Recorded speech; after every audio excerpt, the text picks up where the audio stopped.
At harvest time, the air is filled with the smell of fresh fruit and vegetables. The engines happily deliver their loads to market. But one day, mist and rain swirled down Toby's line. Percy was delivering a load of fresh tomatoes. Suddenly, he felt a big bump. "Bust my buffers!" Percy cried. "What was that?" The guard put out the warning flags, while Percy's driver inspected the tracks. "The earth's crumbling," he said. "We must tell Sir Topham Hatt," decided Percy. Percy puffed back as fast as he could.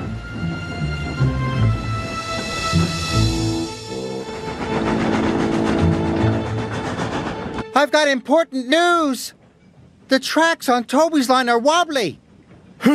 Huffed Gordon. "Old and wobbly, just like Toby. That's not news. Can't stop to listen to your silly chatter." "Gordon never listens to me," muttered Percy.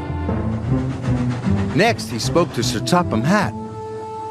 "Sir! Sir!" "Not now, Percy.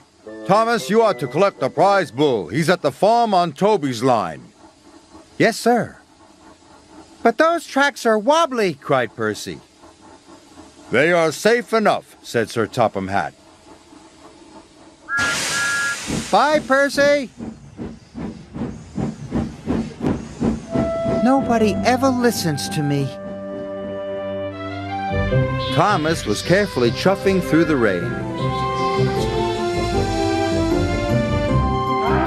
Soon he had collected the farmer's bull and was on his way back. The rain had made the tracks more wobbly than ever. Suddenly there was a deep rumbling sound. Thomas's driver applied the brakes, but it was too late.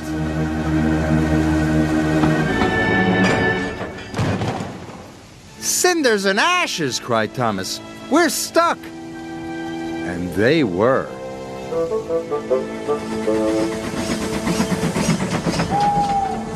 Late that night, Thomas still hadn't returned. Percy was worried.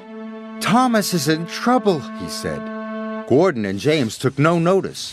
"Worry wheels?" huffed Gordon. "Fussy funnel," said James. "Please," Percy asked his driver, "can we find Thomas?" "Right away," said his driver.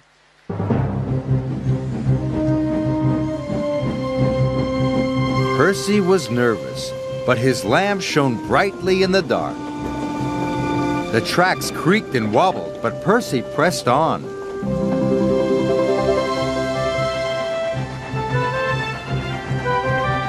"Percy!" cried Thomas.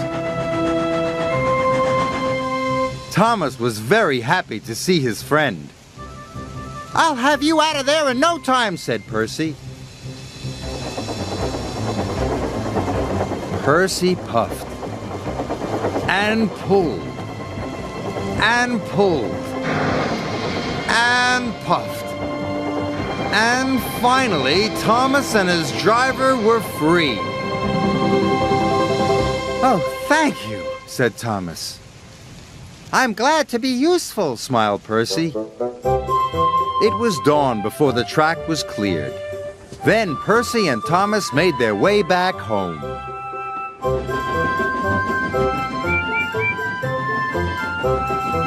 "Thomas is here," whistled Percy. "Percy saved the day," said Thomas. Agreed the bull. "I'm sorry, Percy," said Sir Topham Hatt. "We must do a better job of listening to you in the future."